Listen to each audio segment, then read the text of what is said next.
eléyìí tún gbẹnu tán o, ṣé Laide Bakare ò ti wá wọ gàù lọ́wọ́ àwọn ọ̀ṣọ́rọ̀ ọlọ́mọge ilẹ̀ wa tó wà ní àwọn ilẹ̀ Árábù báyìí? Èyí lohun tó ṣẹlẹ̀. Sẹyin náà ti gbọ́ ohun tó ṣẹlẹ̀ láàrin Iyabo Ojo àti Lizzy Anjorin ilé ẹjọ́. Ẹ farabalẹ̀ kẹgbọ́ ìròyìn náà lẹ́kùnrẹ́rẹ́. Eléyìí tún gbẹnu tán o, ṣé Laide Bakare ò ti wá wọ gàù lọ́wọ́ àwọn ọ̀ṣọ́rọ̀ ọlọ́mọge ilẹ̀ wa tó wà ní àwọn ilẹ̀ Árábù báyìí? Èyí lohun tó ṣẹlẹ̀. Yorùbá bọ̀ wọ́n ní kí sọ̀rọ̀sọ̀rọ̀ máa rántí ẹni tó mọ̀ gbọ́. Ṣùgbọ́n ó dàbẹ́ ni pé gbajúmọ̀ òṣèré ilẹ̀ wa ní Laide Bakare kò rántí ọ̀rọ̀ àgbà yìí nígbà tó fẹ́ ṣe fídíò kan tó gbé jáde lórí ìkànnì ayélujára rẹ̀. Nítorí ní kété tó gbé fídíò náà jáde, níṣegede gbiná mọ́ lọ́wọ́ pẹ̀lú bí àwọn ọ̀ṣọ́rọ̀ ọlọ́mọge ilẹ̀ wa tí iṣẹ́ ajé sọnù bí ó kò sí àwọn orílẹ̀-èdè Árábù bíi Egypt, bíi Libya, bíi Saudi Arabia àti bẹ́ẹ̀ bẹ́ẹ̀ lọ, pẹ̀lú àwọn tó wà ní àwọn ilẹ̀ adúláwọ̀ míì ṣe jáde fún un tí wọ́n bu dáadáa, kódà wọ́n rọmi sí i lábẹ́ látàrí ọ̀rọ̀ tó sọ nínú fídíò tó gbé jáde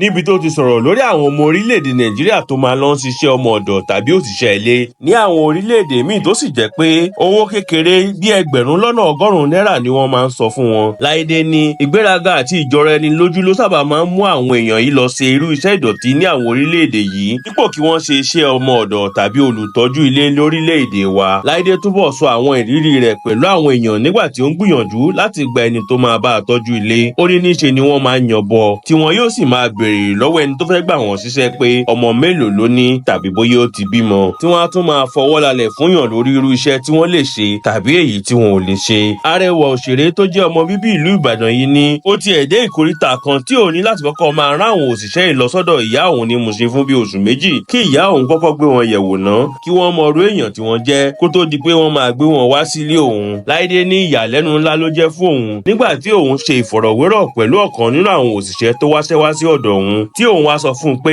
ilé ìyá òun nínú Èkó ní Mùṣin ló ti máa lọ ṣiṣẹ́, tí ọmọbìnrin yẹn náà sì dáhùn lóhùn pé òun ò lè lọ ṣiṣẹ́ ní mainland lẹ́kọ̀ọ́ pé iṣẹ́ Lẹ́kì nìkan ni òun fẹ́ ṣe. Ó ní eléyìí jẹ́ ìyàlẹ́nu ńlá fún òun. Nígbà tí ó ń sọ̀rọ̀ nínú fídíò yìí, òṣèré yìí ní mo rí fídíò kan lórí ayélujára nípa bí wọ́n ṣe ń kó àwọn èèyàn lọ sí àwọn orílẹ̀-èdè míì lọ́nà tí ó tọ́. Púpọ̀ nínú àwọn fọ́nrán tí mo rí jẹ́ àwọn ti ọ̀dọ́ àti àwọn èèyàn tó ti dàgbà tí wọ́n ti tójú bọ́. Ìbéèrè mi àti àwọn ohun tó ń dà mí láàmú lórí ọ̀rọ̀ yìí nìyí. Èyí tó ṣe alákọ̀ọ́kọ́ ni pé àwọn èèyàn mọ ohun tí wọ́n ń lọ ṣe níbẹ̀, síbẹ̀ náà wọ́n sì mọ̀ọ́mọ̀ tẹ ọkọ̀ létí lọ síbẹ̀ fún pápá oko tútù. Ẹ máa gbé báàgì yín láti orílẹ̀-èdè Nàìjíríà lọ sí àwọn orílẹ̀-èdè bíi Libya, bíi Egypt, bíi Mali àti àwọn ilẹ̀ Áfíríkà míì tó sì jẹ́ pé tí wọ́n bá ṣèṣirò àwọn owó tí wọ́n san fún yín fún ìtọ́jú ilé, a ò rírú ẹ̀ rí bóyá ẹgbẹ̀rún lọ́nà ọgọ́rùn-ún náírà. Ọ̀pọ̀ nínú àwọn ìtàn tí mo gbọ́ owó yẹn ò tiẹ̀ tó bẹ́ẹ̀.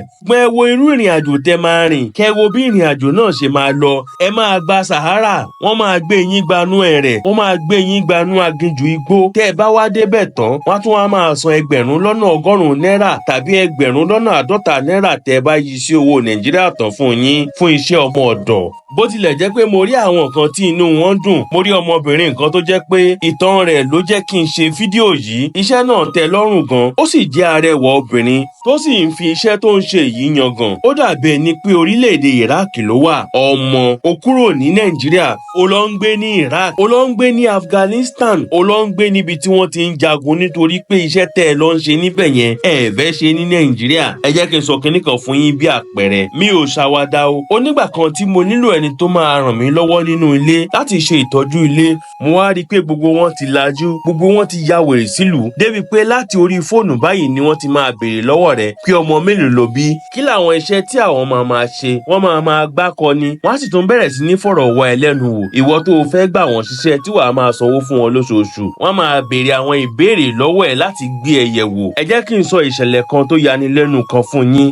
Island ni mò ń gbé, ṣùgbọ́n ìyá mi wà ní mainland ní Mùṣin. Tó o bá mọ Mùṣin dáadáa, wàá mọ ilé àwọn Bakare. Mo wá ní kí n tó gbàyàn sílé kí wọ́n kọ́kọ́ máa lọ bá ìyá mi ṣiṣẹ́ kí wọ́n yẹ̀ wọ́n wò, nítorí ó máa ń ṣòro fún mi láti léèyàn dànù tí wọ́n bá ti bá wọlé mi. Ṣé ẹ mọ̀ pé àwọn òṣìṣẹ́ yìí máa ń sọ pé àwọn ò lè ṣiṣẹ́ ní mainland nínú Èkó, wọ́n á ní Lẹ́kì nìkan làwọn ti fẹ́ ṣiṣẹ́. Mo wá ń wò pé tí mi ò bá wá ń gbé ní Lẹ́kì ńkọ́, mi ò ní òṣìṣẹ́ ilé nìyẹn àbí? Wọ́n ti ní ẹgbẹ́ oríṣiríṣi tí wọ́n ti máa máa ń kọ́ ara wọn ní ìkọ́kúkọ́ àti ìwà ọ̀daràn pé tí ọ̀gá rẹ̀ ò bá sí nílé wàá jí oúnjẹ rẹ̀ kó. Lẹ́yìn gbogbo ẹ̀ ò ní dúró síbì kan. Ẹ wá máa gbé ara yín láti orílẹ̀-èdè Nàìjíríà lọ sí àwọn orílẹ̀-èdè wọ̀nyí. Yorùbá sì pọ̀ nínú àwọn tó ń lọ ń ṣiṣẹ́ ilé fún àwọn àràbó. Àwọn àràbó ni wọ́n máa ń pè wọ́n. Wọ́n wá máa fìyà jẹ yín, wọ́n máa tutọ́ sí yín lórí, wọ́n máa yàgbẹ́ lé yín lórí. Lẹ́yìn gbogbo ẹ̀ náà wọn ò tún ní sanwó fún yín nítorí pé ìgbéraga yín pọ̀. Ẹ máa fi iṣẹ́ kalẹ̀ ní Nàìjíríà, ẹ máa wá lọ sí ilẹ̀ àràbó tí wọ́n á sì máa ṣe yín bí ẹranko.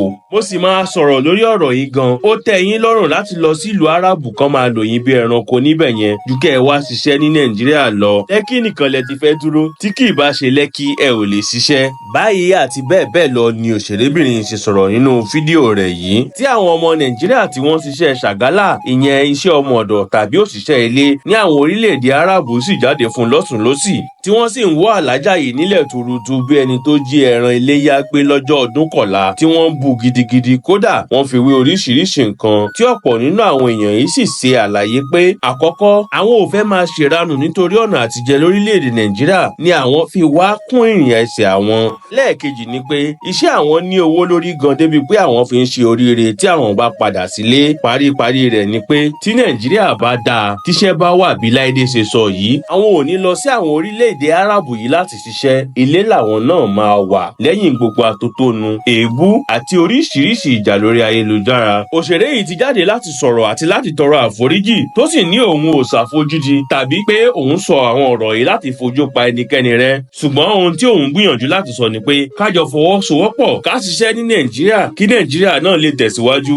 Ó ní kí wọ́n jébù rẹ̀ àwo olùgbẹ̀bẹ̀. Sẹyin náà ti gbọ́ ohun tó ṣẹlẹ̀ láàrin Iyabo Ojo àti Lizzy Anjorin nílé ẹjọ́. Èyí ni ohun tó ṣẹlẹ̀ níbi ìgbẹ́jọ́ tó wáyé láàrin Iyabo Ojo àti Lizzy Anjorin ní ọjọ́ Ìṣẹ́gun Túsídéé ọjọ́ 22 oṣù tá a wà yìí. Arẹwà òṣèrébìnrin ilẹ̀ wa ni tó ṣẹ̀ṣẹ̀ fọmọ fọ́kọ láìpẹ́ yìí tí wọ́n tún máa ń pè ní Queen Mother ni. Iyabo Alice Ojo ló pe òṣèré ẹgbẹ́ rẹ̀ Lizzy Anjorin tí àwọn olólùfẹ́ rẹ̀ tún máa ń pè ní yèyé mẹ́sàn lẹ́jọ́ lórí ẹ̀sùn ìbanilórúkọjẹ́ àti ìdúnkokò mọ́ni lórí ayélujára. Lásìkò ìgbẹ́jọ́ náà tó wáyé ní ilé ẹjọ́ gíga kan nílùú Èkó ni agbẹjọ́rò fún Lizzy Anjorin amòfin Ọlábíyì Adémọ́lá ti ṣàlàyé pé wọ́n ti sún ẹjọ́ náà síwájú di ọjọ́ 9 oṣù keje ọdún 2025 tá a wà yìí. Amòfin Ọlábíyì sọ pé wọ́n sún ìgbẹ́jọ́ náà síwájú láti fún àwọn méjèèjì láti gba ìdájọ́ lórí ẹ̀bẹ̀ tí àwọn igun méjèèjì gbé síwájú ilé ẹjọ́ tẹ́lẹ̀ ni. Agbẹjọ́rò yìí tẹ̀síwájú pé lára àwọn nǹkan tí wọ́n kó gẹ́gẹ́ bí ẹ̀rí láti fi tako àwọn ẹ̀sùn tí wọ́n fi kàn wọ́n ni agbẹjọ́rò Iyabo Ojo sọ pé kò kún tó ní ìdí èyí ni àwọn fi rọ ilé ẹjọ́ láti fún wọn ní àǹfààní láti ṣe àtúnṣe kí wọ́n lè gbé ẹ̀sùn náà padà síwájú adájọ́. Ọkùnrin tó jẹ́ agbẹjọ́rò Lizzy Anjorin sọ pé ọjọ́ 9 oṣù keje ọdún tá a wà yìí ni wọ́n sún ìgbẹ́jọ́ náà sí. Nígbà tí oníròyìn béèrè lọ́wọ́ agbẹjọ́rò yìí pé ṣé ó lè fọwọ́ rẹ̀ sọ̀yà pẹ̀lú ìdánilójú pé ẹjọ́ náà máa ré sí ọ̀dọ̀ wọn àti pé Lizzy Anjorin máa jàre Iyabo Ojo, ó ní tí èèyàn bá sọ bẹ́ẹ̀ a jẹ́ pé onítọ̀hún ti mọ ìdájọ́ tí adájọ́ fẹ́ dá nìyẹn tó sì lòdì sófin. Nítorí náà kí kálukú dúró di ọjọ́ 9 oṣù keje ọdún 2025 ìyẹn oṣù tó ń bọ̀ tí ìdájọ́ náà yóò wáyé kí àwọn tó lè sọ bóyá ẹjọ́ náà yóò fọ́re tàbí kò ní fọ́re. Bí ẹ ò bá gbàgbé, Iyabo Ojo ló gbé Lizzy Anjorin lọ sílé ẹjọ́ nínú oṣù keje ọdún tó kọjá fún ẹ̀sùn ìbanilórúkọjẹ́, ìdúnkokò mọ́ni pẹ̀lú bó ṣe ń bú àwọn ọmọ òun àti ọkùnrin tí òun fẹ́. Bẹ́ẹ̀ ló ní ó ń pe òun ní àwọn orúkọ kan bíi ṣẹ̀pẹ̀tẹ̀rì nígbà náà. Ó ní bó tilẹ̀ jẹ́ pé Lizzy kì í dárúkọ òun tó bá ń sọ̀rọ̀, ṣùgbọ́n pẹ̀lú gbogbo àdàpè orúkọ náà gbogbo èèyàn ló máa ń mọ ẹni tó ń báwí nínú àpèjúwe tó máa ń ṣe. Nígbà tí ìgbẹ́jọ́ náà wáyé nínú oṣù 9 ọdún tó kọjá yìí, adájọ́ tó ṣe ìgbẹ́jọ́ náà onídàájọ́ Ọlábísí Akínládé bẹ̀ àwọn òṣèré méjèèjì yìí láti parí ọ̀rọ̀ náà ní tùbínùbí kí wọ́n gba àlàáfíà láàyè gẹ́gẹ́ bí òṣèré, abiyamọ àti àwòkọ́ṣe láwùjọ. Ó ní ó yẹ kí wọ́n máa la ipa rere sílẹ̀ fún àwọn tó ń bọ̀ lẹ́yìn ni. Nítorí náà òun rọ̀ wọ́n pé kí wọ́n dẹ́kun bíbú ara wọn lórí ayélujára kí wọ́n sì tọwọ́ ìjà bọlẹ̀ tí àwọn méjèèjì sì gbà láti gba àlàáfíà láàyè. Ṣùgbọ́n kò jọ pé àwọn méjèèjì mú àdéhùn wọn yìí ṣẹ nítorí Lizzy Anjorin tẹ̀síwájú nínú àwọn ṣó rẹ̀ tó máa ń ṣe.